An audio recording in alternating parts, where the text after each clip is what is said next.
Bonjour tout le monde, c'est moi Charlotte et aujourd'hui nous allons parler de l'été, l'été qui veut dire summer.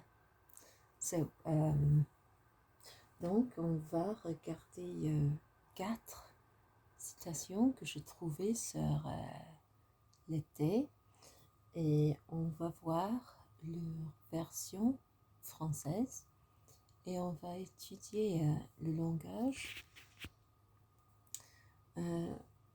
qu'on trouve là-dedans. Ok, on y va. Alors, tout d'abord, première citation, c'est l'été, c'est très connu, très célèbre. L'été arrive et la vie devient facile. Ça, c'est une traduction en fait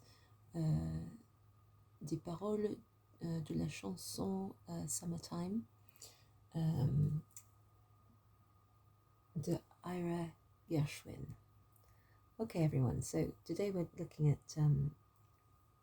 some quotations regarding the theme of the summer or the summertime, which is l'été, L''E-T-E, and these two E's have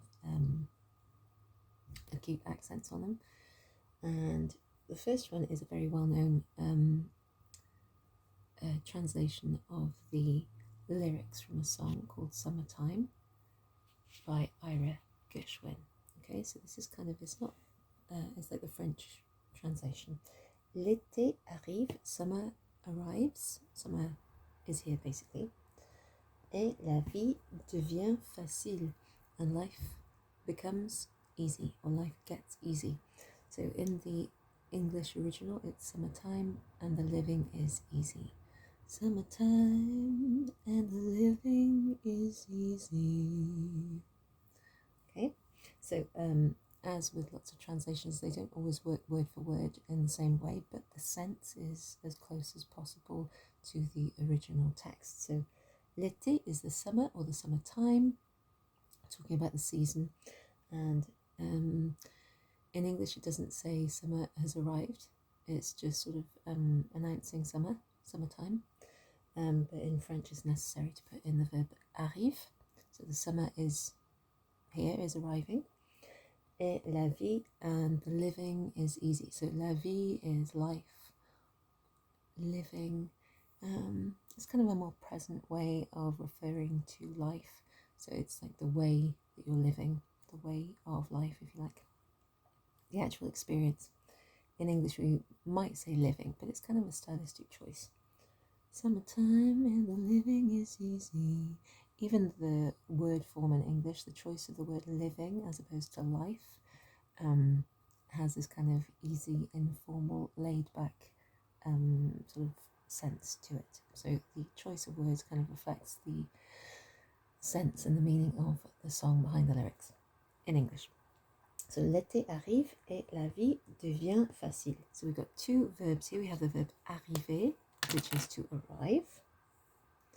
And then we also have the verb devenir, which is here, devient, as a third person singular, and that agrees with la vie. So la vie is life, and it's la vie because the word is a feminine noun. And just trying to think of some other instances where you might have heard c'est la vie, c'est la vie. So you might hear this, I can't write with my left hand. C'est la vie means that's life, or such is life. C'est, that is, la vie. As in, you can't do anything about it, that's just the way things go. That's the way it is. C'est la vie. I can think of a few songs with that in. There's also a song, what song is it? What film is it from? I think it's South Pacific. La vie est belle, dites-moi pourquoi. La vie est belle. So, in that song, La vie, which says La vie est belle, we've got this feminine version of the adjective. Belle is beautiful or lovely, gorgeous. It's a very positive word, but it's the feminine version. So the masculine version of that adjective is beau. Il est beau. Il est beau, like he is beautiful, he's handsome, he's lovely, whatever. We're referring to someone or something that's masculine. Elle est belle refers to something that's feminine. So il means he or it when it's masculine. Elle means she or it when the object or thing that you're describing is a feminine noun in French. So the point is that if you remember la vie, that's great. C'est la vie, it's just an expression, such as life, that's life. But if you're talking about life is beautiful, life is great, or whatever, or hard, whatever, however you're describing it with an adjective, then you need to remember that it's la vie, it's a feminine noun, and the adjective that you use to describe it will have to be in the feminine form. So la vie est belle. Belle gives you a little reminder that it's a feminine adjective linked to that feminine noun. So, l'été arrive et la vie devient facile. Ira Gershwin. That's quite a simple one. The next one again is actually kind of about France. So the writer is Erwin T. Randall, and I'm not sure how you pronounce this, but I'm guessing it's Monterland.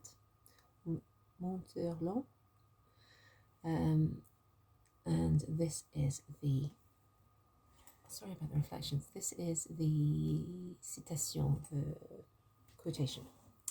Les gens s'étonnent, les gens s'étonnent toujours que vous ne quittiez pas Paris l'été, sans comprendre que c'est précisément parce qu'il le quitte que vous y restez. Oh, that's a long one. Right, so where do we start with this? Let's start at the beginning. On commence au début. Attention là. Les gens is people. Les gens s'étonnent.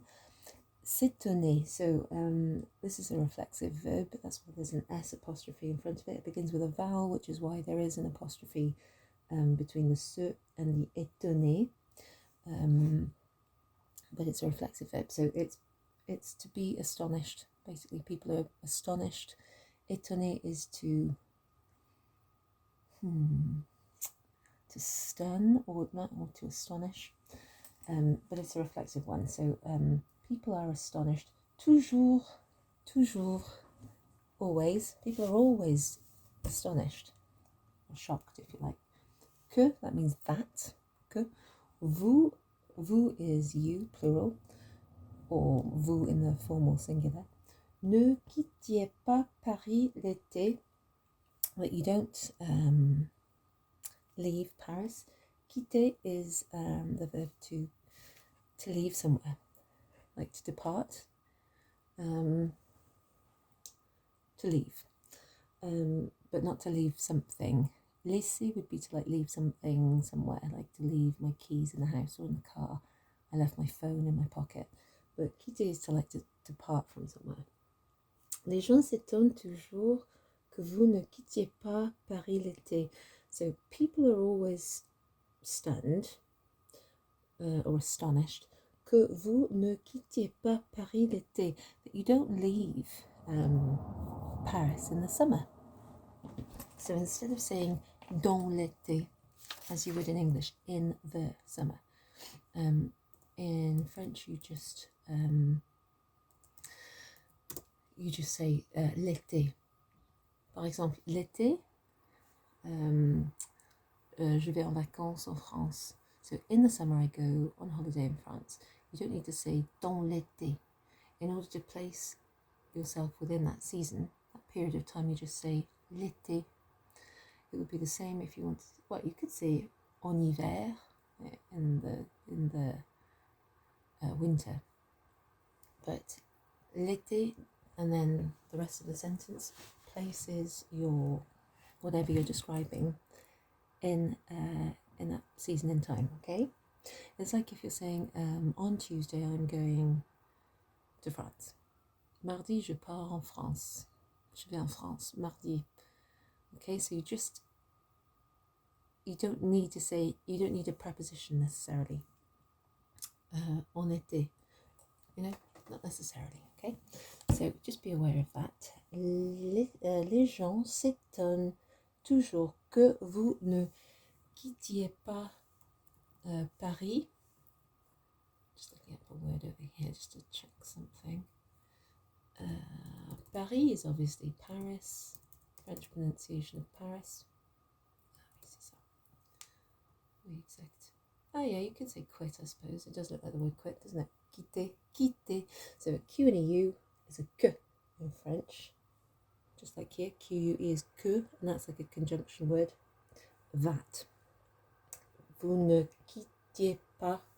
So ne and pas wrapped around a word negates it. That wrapped around a verb negates it. So now this here is like the imperfect tense. That you would not. So it talks about something habitual in the past, an ongoing action that's kind of habitual in the past. So let's see. Les gens s'étonnent toujours. People are always stunned or astonished that you would not leave Paris in the summer, because we're talking about like something that you habitually do not tend to do something. So therefore it's in the imperfect, it's in the past, ongoing sort of action in the past. And that can be used to denote habit. Okay.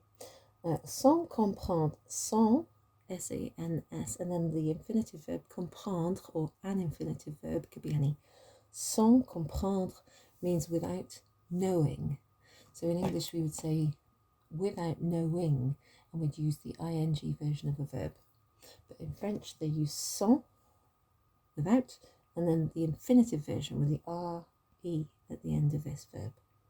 Or sans quitter would be without leaving. Sans savoir, without knowing. Sans vouloir, without wanting to do something. So the infinitive verb is used following sans in order to mean without knowing. Sans comprendre que, we've got que again, it means that. C'est, it is, or that is. Précisément, precisely, or exactly. Parce que, because. Now, parce que normally has an E at the end of que, just like here, que and que. But it's followed by il, which is like a subject pronoun. And it means they. And it refers to les gens. Parce qu'il le quitte.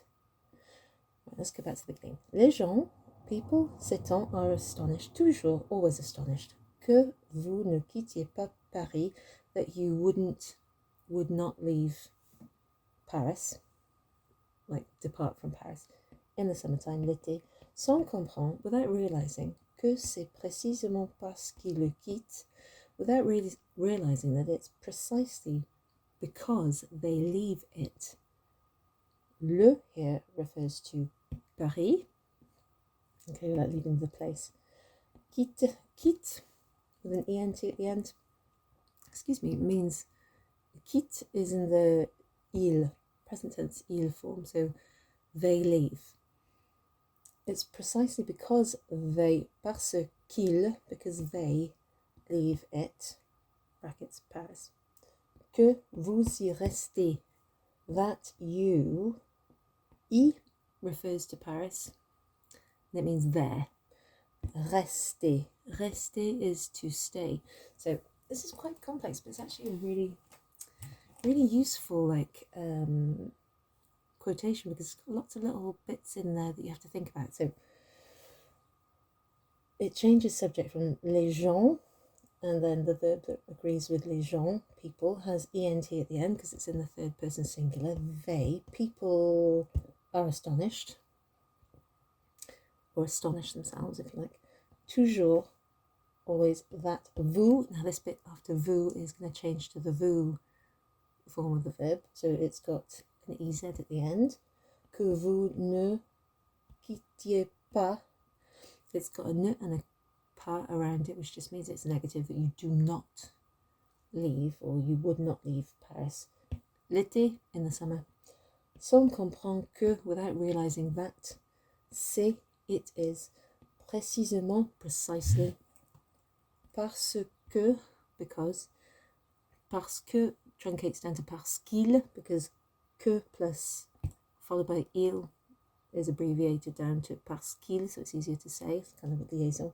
Le quitte, without realizing that they, this is in the they form, quitte, you don't pronounce it quitton, it's quitte. That happens with all ER verbs in the il form, it's basically all of them. You pronounce it in the same way as the je, tu, il, elle form. So the first, second, and third singular conjugations of ER verbs, like arrive, would be pronounced the same way as the il, elle form, which is the third person plural, okay? So instead of quitton, it's quitte, but it's written with ENT so that you know it's agreeing with il. Que, again, that, vous y restez. So rester is you stay there. So rester is to stay, as in to stay somewhere overnight or to be somewhere for a period of time. Rester, it doesn't mean to rest, it means to stay. Okay? So, les gens s'étonnent toujours, people are always astonished, que vous ne quittiez pas Paris l'été, that you don't, or that you would not leave Paris in the summer. Sans comprendre que, without realizing que c'est précisément parce qu'il le quitte que vous y restez. Without realizing that it's precisely because they leave that you stay there. Quite cynical, but it's also probably quite true. Okay, let's have a look at number 3. Sort of, kind of similar cynicism, I suppose. So, qui l'a dit? Truman Capote. Okay, so this is an American writer. So this again is like another translation of something that a non-French native has said, but has been translated into French so that French speakers can understand what he said or wrote. So here he talks about, so this is from his writing, which was, I guess it's a book called La Traversée de l'été. Traversée is like the duration of, or the, let's have a look at a way to translate traversée. Yeah, crossing. Yeah, that makes much more sense. Traverser is to traverse, so to go from one place to another. Yeah, okay, crossing, the undertaking, span. So traverser is more kind of like a passage. The passage, that's what it is. I'll actually look at, let me see if I can find the actual English word. Passage of summer. Truman Capote. So what I didn't do is actually look at the translation of the, yeah, it's called the Passage of Summer. Okay, I get it. Passage of Summer. So it's funny how I found, you know, instead of just like double checking the name of the actual book in English that Truman Capote wrote, I had to back translate it from the French title. So that happens sometimes. Anyway, so Truman Capote, look him up. So the book is The Passage of Summer. Okay, so the fact of it passing and going by. But the word traverser, let me write it down as well. So La Traversée de l'été is the French title. Traversée de l'été is the French title of the book from which this quotation is taken. So La Traversée. Voilà, ici, traversée. La, it's a feminine word, Traversee. E accent aigu. La traversée de of l'été. So the passage or the passing of summer is the name of the book from which this quotation is taken. Hence, there isn't a mention of summer in this quotation, but it's quite a nice quotation. See what you think. Numéro 3. Okay, so this is from Truman Capote from his book The Passage of Summer, and the French translation of the book title is La Traversée de l'été. On ne fuit pas les gens. On se fuit soi-même. Oh, I like that one. On ne fuit pas les gens. So on is an impersonal pronoun. It's like on refers to we or one or people. People do not. Now, on ne and pas is wrapped around it's like a negative. So little couplet, negative, like wrapping around a verb. So on ne fuit pas les gens. So you need to know what the verb fuir means, and that means to flee or to like to run away from. Okay, so people, one or people or you, if you like, impersonally. On ne fuit pas les gens. You don't run away from people. One does not run away from people. Fuir les gens. So fuir is the verb to flee. In English, you would say to flee from or to run away from, okay, as in to escape from something negative. So we use the preposition from with the verb to flee, F-L-E-E, as opposed to the little tiny insect that, goes onto animals and bites them. That's F-L-E-A. Or the bass player from Chili Peppers, okay? We're not talking about F-L-E-A, we're talking about the verb flee, F-L-E-E, if that's all right, Dad. F-L-E. For anyone who's like not an English native, watching this. Fuir. Okay, so the verb to flee, I write to in front of it so you know it is a verb, and V dot after that so that you know it's a verb. To flee. So that's the verb fuir. On ne fuit pas les gens. So we do not run away from people. So in French, you don't have the preposition from. You don't say on ne fuit pas des gens. We say on ne fuit pas les gens. So we do not run people. Okay, or run from is contained within the verb fuir. On se fuit soi-même. So that means we run from ourselves. Soi-même is like oneself. And se fuir has been conjugated in the third person singular here because it means is reflexive, to run from oneself. And then soi-même is put there for emphasis. So we run from ourselves, okay? It's kind of like, it's reflexive, but it's also got that pronoun after it. Moi-même is myself. Toi-même is yourself. Vous-même, eux-mêmes, elles-mêmes, nous-mêmes. Okay, so that's like the one's self, his self, herself, ourselves, their selves, whatever. On ne fuit pas les gens. So you don't run away from people. We run away from ourselves. I think there's a lot to be said for that. Right, let's look at the last one. While I'm doing that, while I'm doing that, make a little bit of space up here and just have a little think about the verbs that I've got so far. So we've seen the verb arriver from l'été arrive, summer arrives, et la vie devient facile, and life becomes easy. So devenir is the second verb we've seen. That means to become. And it's actually got the verb venir in it.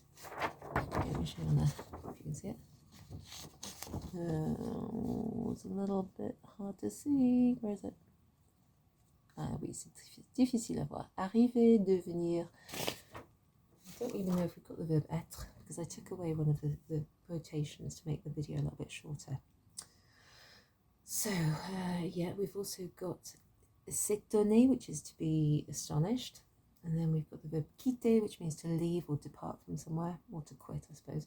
Then we had the verb comprendre, sans comprendre, without understanding. And then we've also got the verb fuir, which is to flee, or to run away from something. Right. Number 4. The last quotation we'll see is actually a French proverb. So, on été, there you go. There we have during the summer, or in the summer. So that one actually does have the preposition en in front of it, as opposed to l'été arrive. Oh no, pardon. Number 2. Les gens s'étonnent toujours que vous ne quittiez pas Paris l'été. Just wondering, like, if there's something to do with the placement of été in the sentence, like that denotes whether you need the preposition or not in order to place it in sort of like temporally, sort of in time. But I'm going to have to look into that another point, because without doing some research, I can't give you an exact answer as to whether there's like a set rule, or whether you can whether sometimes you can say en été or sometimes you can say l'été in order to say in the summertime. In the summertime. Anyway, I'm just thinking aloud there, but it's worth me looking into if I can remember. So number 4, this is a French proverb. En été, mieux vaut suer que trembler. So this has got 3 verbs in it, as you'll see now. So en été means in the summer or in the summertime. Mieux vaut. Now sometimes you might hear vaut mieux, but here you've got mieux vaut, which seems to be present in lots of French proverbs actually. Mieux means better, and vaut comes from the verb valoir. And in English you could translate it as being like it is best to, or it's better that you do something than something else. Or just, sometimes we just say best.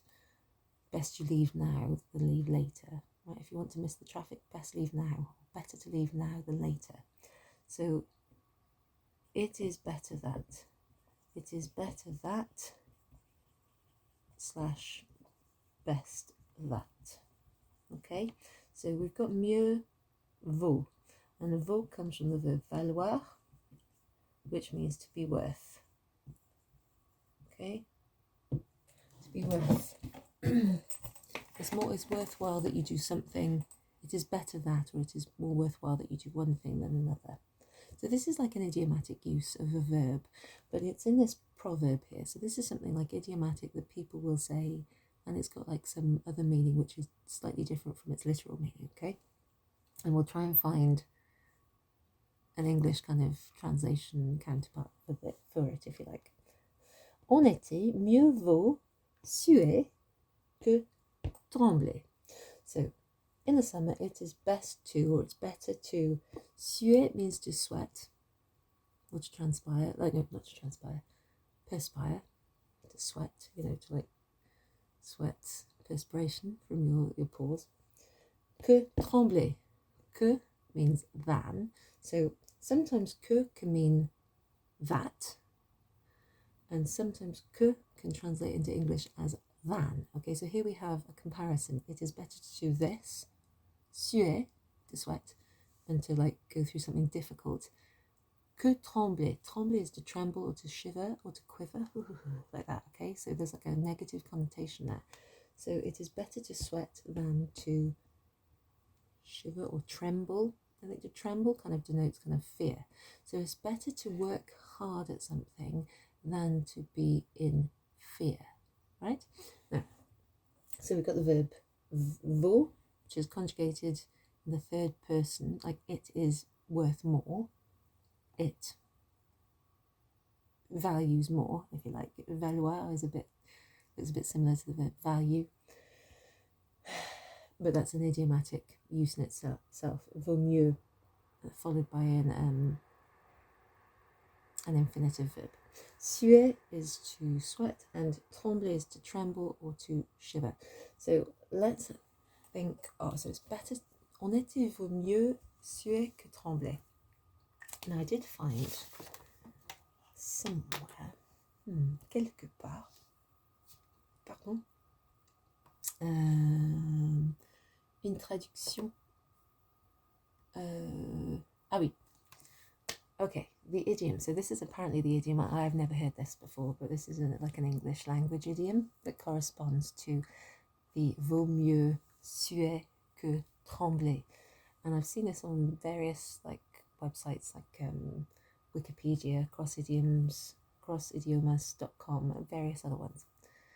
So to hold with the hands, hold with the hare and run with the hounds. Better to hold with the hare and run with the hounds. So this is apparently what the meaning is of this, because this is the counterpart of vaut mieux suer que trembler. So it's best to sweat. In the summer, it's better to sweat than to tremble, right?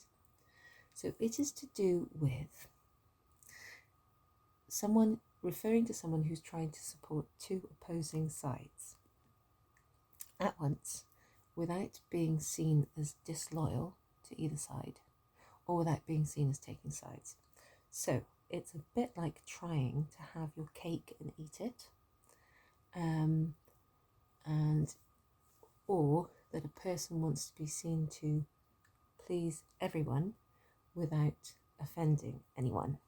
Okay, so it is better to sweat and for it to be difficult than to submit to fear and tremble, right?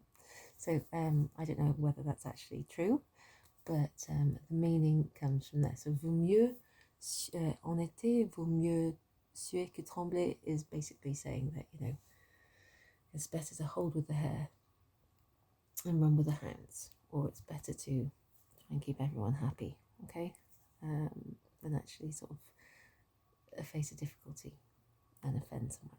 So I'm not sure if I'm in complete agreement with that, but sometimes that is the best thing, you know, for you at that point. So it's an interesting one. So we've seen the verb arriver, to arrive. Interestingly, if you conjugate the verb arriver, you have to use, like, if it's in a compound tense, like I arrived, then you have to conjugate it with the verb être. So instead of saying j'ai arrivé, which doesn't make any sense, you have to say je suis arrivé. Okay, so instead of using avoir to say I have arrived, you would use être, je suis arrivé. So that's a useful one.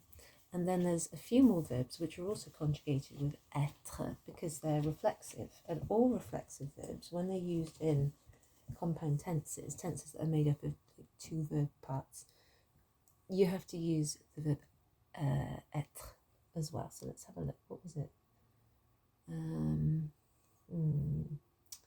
What was the verb? Was it written? Was it written down? S'étonner, I think, wasn't it? S'étonner. S'étonner.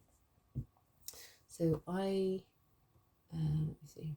Let me see if I can find the verb s'étonner in the word reference conjugation tool. Because if you put in étonner without the S apostrophe, you'll get the verb to surprise or astonish or amazed, right? And if you, so that's, you could amaze someone or surprise somebody or astonish someone, but to be amazed or to be astonished is with or by something is a reflexive verb. Okay, so you could say, for example, I am amazed. Je m'étonne. Je m'étonne. I should clarify that the E has an accent over it, so it's pronounced E. Je m'étonne. Oh, I'm amazed. And if you're amazed by or about something, or surprised by something, you would say je m'étonne de. Okay? Quelque chose. De quelque chose. Okay, so that's the verb étonner. But if you put it in the past tense, je ne suis étonné, it gets a bit complicated doing this, but je me, so that's the reflexive part. Je is the subject pronoun, and me is the reflexive pronoun, and then suis is the verb être in the present tense, which is used as like the auxiliary verb. Je me suis. And then you put in the past participle. So we take the verb étonner, we add, because it's an ER verb, we take off the final R and we add an acute E over the acute accent over the final E. And if you're a lady, when you're writing it down, you add an extra E, just for good measure, all the E's, because it then agrees in gender, okay, with the speaker. Like, par exemple, moi je suis femelle, donc j'ajoute un E à la fin. Je me suis étonné. And just an extra thing to bear in mind, you make a liaison between the S and the E here. Je me suis étonné. So, and if you want to use a reflexive verb in the past, in the je form, I something or other, you would use je me suis, and then you add the past participle. Okay, so the verb s'étonner, étonnez pas, take off the S at the front, because that's already taken care of here. The me is the reflexive pronoun which correlates to the s apostrophe at the beginning there. And then you take the R, the final R off here, and you add an accent aigu, and that creates the past participle. Stunned, amazed, surprised. I surprised myself, if you like. So that's that one. So arriver and, devenir. Devenir is also another verb that takes, weirdly, all the ones that we're seeing on the left-hand side here, ici, they all take être in the past participle, or like in any compound tense, really. So devenir. So we'll just look at these ones, and then I think all the other ones actually take avoir. So devenir. So that is to become. But in English, we can also say to get. Like I became angry, we could also say I got angry. Okay? So you can become or you can get plus like an adjective, for example. In fact, what was the verb? What was the become? Yeah. So not the verb. Devenir is often followed by an adjective that's become interesting, bored, tired, old, whatever. But in the one that we're looking at, the quotation we're looking at, it's the Ira Gershwin one. Summertime and the living is easy. L'été arrive, summer arrives, et la vie devient facile. So the adjective here is facile. Life gets easy or becomes easy, right? Right, so devenir is to become or to get, often followed by an adjective. And if you look at the verb, it actually has the French verb venir in it. Venir is to come, devenir is to become. And if you want to say I became or I got tired, je suis devenu. Devenu. So you have to know that the verb venir or devenir changes to, in the past participle, became is devenu. You have to know that the verb changes to a U, okay, which looks like this, and then you'd add an E on the end in the written form, because you wouldn't hear that E in the spoken form. Je suis devenu. Je suis devenu. It sounds the same whether you're a man or a woman, but it uses the verb être.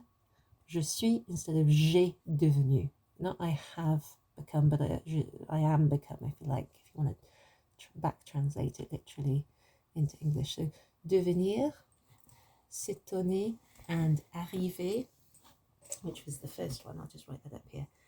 All of those verbs take être. Je suis arrivé. In fact, I'll write the whole of that out. So if I was a boy, if I was Charles and not Charlotte, I would say je suis arrivé here, like this. I'd still make a liaison between the S and the A. When I talk, I would make the Z sound. Instead of je suis arrivé, I would say je suis arrivé, because the S and the A makes a liaison. I am a girl, I'm Charlotte and not Charles. So this bit here has an extra E on it when I'm writing, okay? So anyway, the point is that arriver, s'étonner, and devenir are three verbs that use être. You have to say je suis devenu, je suis arrivé, je me suis étonné, okay, if it's reflexive. So they can be quite complicated things to get used to. The other verbs, quitter. J'ai quitté. Avoir, non? Oui. So, because it was like a kind of, it seemed like a verb of movement to leave. Je suis parti is what I'm thinking of.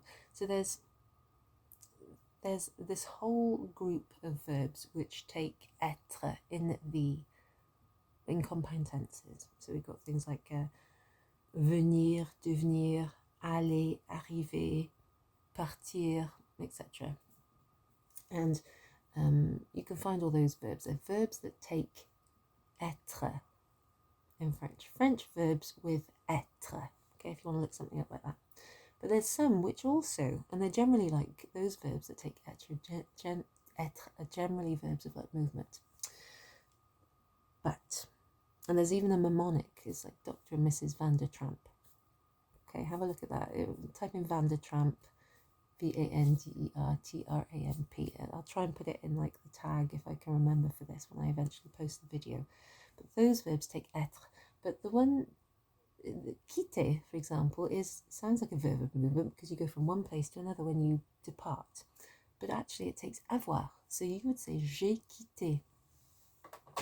J'ai quitté la maison à midi. I have left. So that's a bit more like the English. J'ai quitté. I left. J'ai quitté. I left something or somewhere. No, I left someone or some place. Okay. J'ai compris. I have understood. I understood. Again, you need to know the past participles. Yeah, fear. Let's look at that. J'ai fui. Fear. Yeah. J'ai fui. Okay, interesting. I fled. Something that I have recently done, actually. J'ai fui. To flee a place. J'ai fui. And then, what was the other verb? Yeah, valoir. I don't think we can use the verb valoir.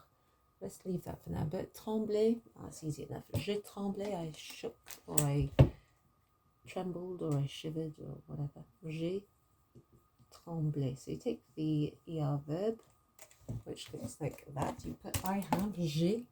Take the ER verb here, and then you're going to take off the final R, add an accent aigu. J'ai tremblé, j'ai quitté, j'ai compris, j'ai fui. So these are the past participles, the things that put them in the past tense, and you have them after the auxiliary verb, which is in the je form, it's like j'ai plus past participle, or if it's a verb that takes être, it would be je suis arrivé, je suis allé, je suis parti, bla bla bla. Donc voilà, ce sont les 6 citations sur l'été. So they're my summer quotations. Let's go back over them again. So the first one, l'été arrive et la vie devient facile. Summer arrives and life becomes easy. J'espère que oui, I hope so. Next one, les gens s'étonnent toujours que vous ne quittiez pas Paris l'été, sans comprendre que c'est précisément parce qu'ils le quittent que vous y restez. Next one, on ne fuit pas les gens, on se fuit soi-même. So you don't run away from people, you run away from yourself. And then the last one, the proverbe français, en été, mieux vaut suer que trembler. So it's better in the summer to sweat than to tremble. Qu'en pensez-vous, hein? What do you think, guys? Let me know in a comment below if you'd like. If you'd like to join my French club and receive a handout like this one to your email. Voila! And also have a direct link to this video and other activities linked to this video tutorial, then just get in touch below. You can go to my website morelanguagesolutions.com or follow the link below in the description, which will take you to the club information. I also have an Italian club, so do look into that if you're interested, and I hope to be in touch soon. Merci beaucoup et à la prochaine fois, and enjoy your summer. Merci.